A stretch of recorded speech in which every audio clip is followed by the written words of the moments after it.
Okay, good afternoon, everyone. My name is Sandra Steingraber. I am a biologist and distinguished scholar in residence at Ithaca College. In this building, however, I am mostly known as the co-founder of New Yorkers Against Fracking, which fought for and won a statewide ban on fracking in December 2014. Thank you, Governor Cuomo. Today, I'm here with partner groups to help launch a new citizen campaign called No Fracked Gas Cayuga. Straighten that banner out, boys. Which focuses on the fate of the Cayuga Power Plant on the east shore of Seneca Lake in the town of Lansing in the heart of the Finger Lakes region. Built in 1955, this plant is a relic of another age and is now one of only two remaining coal-burning power plants still chugging along. And I see its emissions pouring from the stack as I live directly across the lake from this aging behemoth. Efficiency upgrades to electrical transmission lines a few years ago obviated the need for this plant, and it was on its way to retirement. But now we've learned there is a new plan for the Cayuga Power Plant, swapping out methane, which is natural gas, for coal in one of its two ovens. Fracked gas that will be brought to the plant by a virtual pipeline of tanker trucks, hauling compressed natural gas from the fracking fields of Pennsylvania to the shores of Cayuga Lake. Governor Cuomo, we hold you personally responsible for the permanent closure of this fossil fuel zombie. The science clearly shows that the methane leaks make fracked gas as damaging to the climate as coal, if not more. Finger Lakes residents know this science. We helped lead the anti-fracking movement. We helped stop gas storage at Seneca Lake. We are mobilized for clean energy action. And we will not accept backward steps from a governor who has promised no more fracked gas power plants and pledged forward motion on renewables. Governor Cuomo, we hold you to these promises.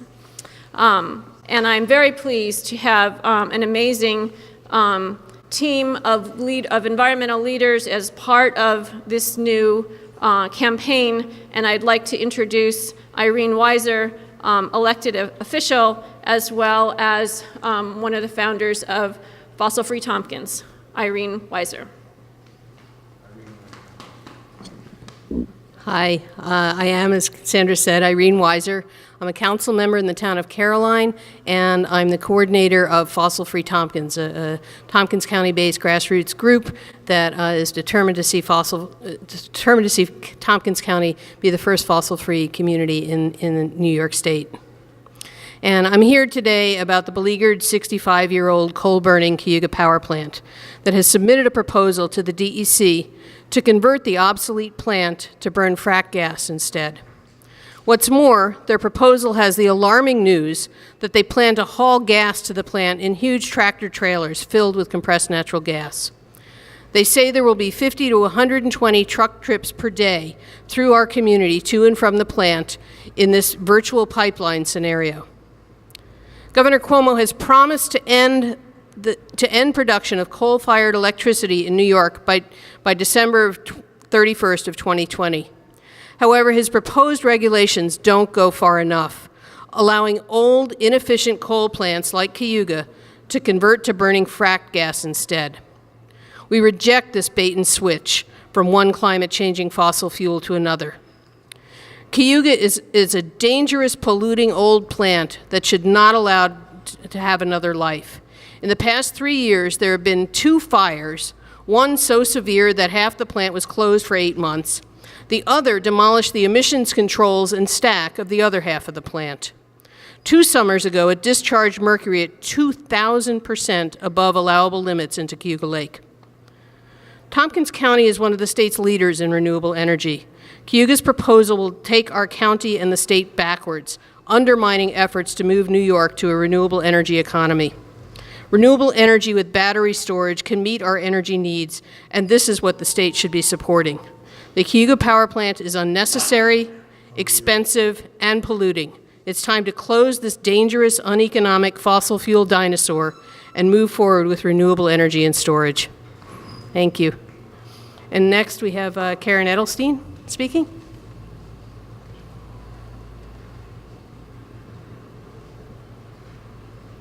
As both a geographer and a resident of the town of Lansing, I find the proposal to supply gas to the Cayuga plant via this army of trucks poorly conceived, dangerous, and unacceptable.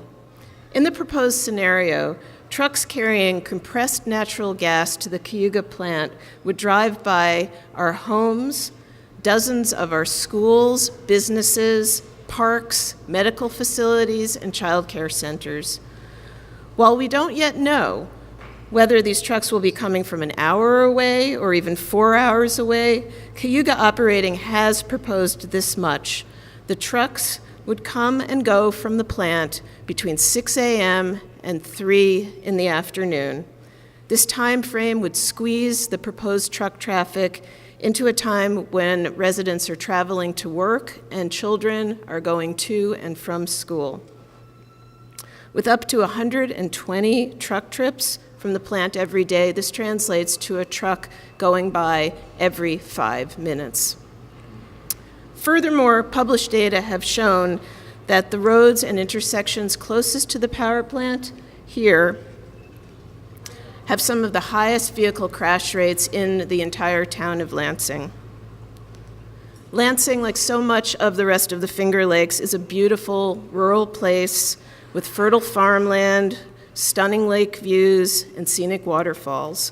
What we're not is a conduit for fossil fuel truck caravans.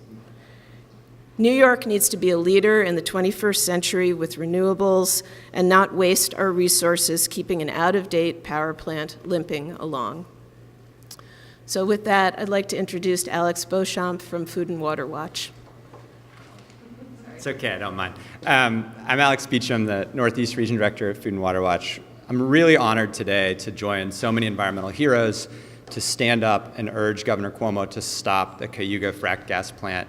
You know, the folks here today, these are some of the same people that led the campaign to ban fracking years ago and more recently stopped the gas storage facility at Seneca Lake. So really honored to be here today.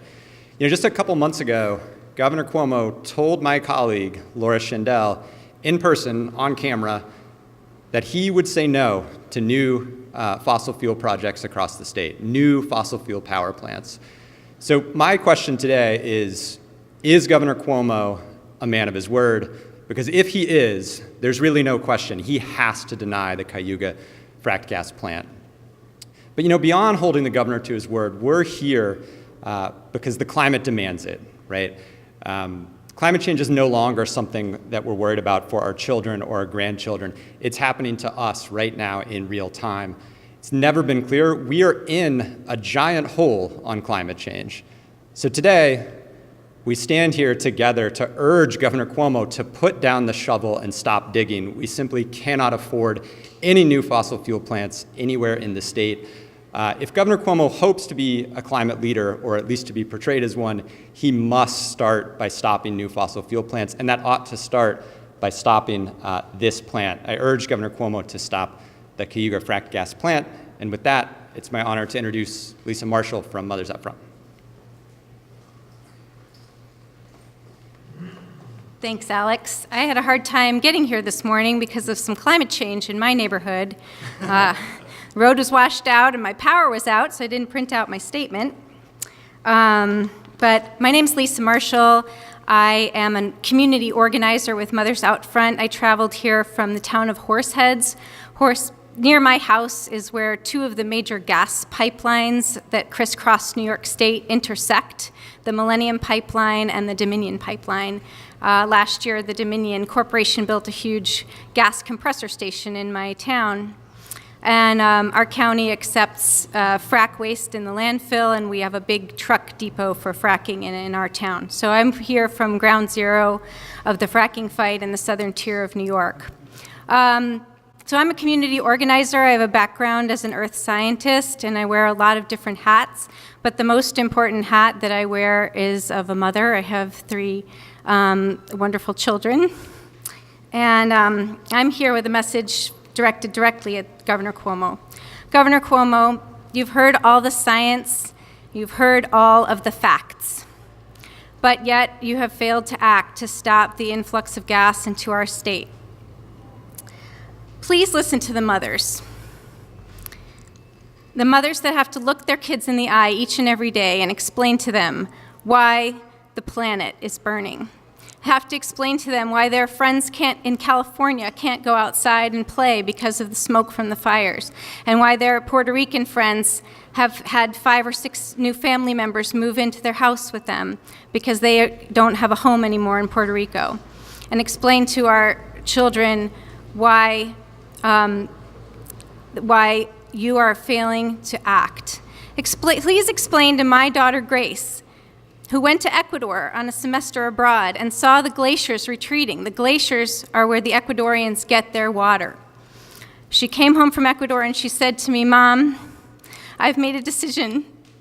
I can't have children because of climate change. I don't believe that we're preserving a climate that I can raise children in." Governor Cuomo, I'm here today representing thousands of mothers across New York who wake up every morning and go to sleep every night with climate change on their minds, and they're counting on you. I'm here today asking you to shut off the gas for the sake of all our children. We implore you to kickstart an energy revolution in New York State that will lead us to a swift, just, and complete transition off of fossil fuels. You can start this right here in Tompkins County with the Cayuga Power Plant. Thank you. And it's my great pleasure to introduce Josh Fox. Hi. So it's great to be back in the Capitol. Always called here to do very important things. My message is really simple. You know, Governor Cuomo, you ought to know better. You ought to know better than to mess with Sandra Steingraber in her backyard, for sure. That's one thing. You ought to know better not to mess with the anti-fracking movement in the state of New York, because we know all about fracking. We know that it causes water pollution and air contamination and a health crisis. We know that it causes injustice across the land. And we know that when you harvest frack gas from other places like Pennsylvania, our neighbors, that you harm people, that you hurt people's human rights, and that you create all this incredible damage. So we know that. But the fracking battles now are about frack gas power plants. There are 300 frack gas power plants proposed for the United States. These are climate change inducing machines. These are global warming machines on overdrive. Why? Because they leak enormous amounts of methane into the atmosphere. Methane is a hugely powerful greenhouse gas. And because they perpetuate the cycle of burning fossil fuels for 30 and 40 years into the future, when what we need to do is phase it out.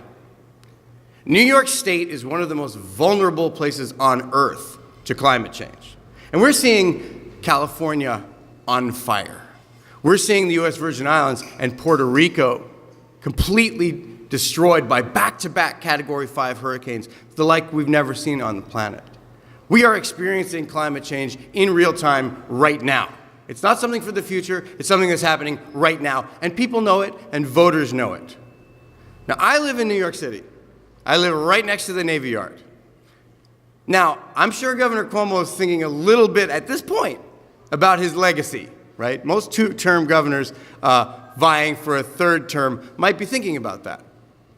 So, you know, you name things after governors, like airports and highways, schools. But this kind of undertaking, this climate change-inducing frack gas power plant, the one called CPV in Wayanda, New York, another one of these, all of these frack gas power plants have to be shut down, or else it's really, really, really simple. We melt enough ice in the polar caps to put New York City, significant portions of New York City, underwater. So my proposal is, if Andrew Cuomo doesn't want to follow through on his promise to stop these frack gas power plants, that we plan to name all of those streets which are going to go underwater, Cuomo Street, right? Andy Cuomo Street, right down there in Wall Street. Andy Cuomo Street on the Lower East Side. Andy Cuomo Street, all of Red Hook. Andy Cuomo Street, Sheepshead Bay. Andy Cuomo Street, the Navy Yard.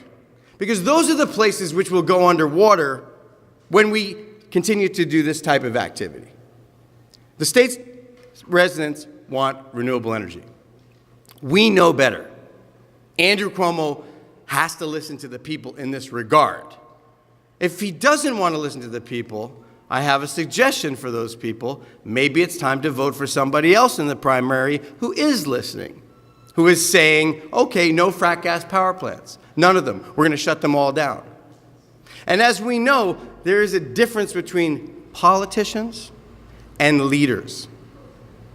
We got a fracking ban in this state because New York State citizens became leaders on climate worldwide. And a person named Zephyr Teachout, who opposed Andrew Cuomo in 2014, got 35% of the vote because she represented that climate leadership in New York. That climate leadership right now is not in Andrew Cuomo's camp. Take the leadership back. Take it back. Take it from us.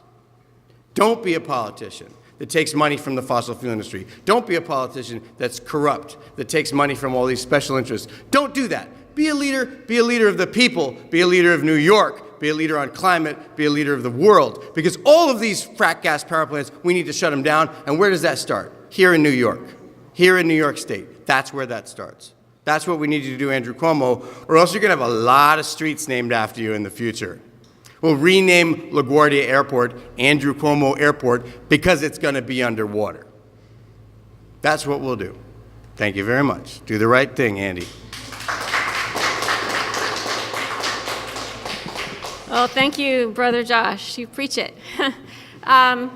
So we don't want this plant. It's dangerous. It's unnecessary. And anything frack gas and coal can do, renewable energy can do better. Bottom line for us. And we're happy to take your questions.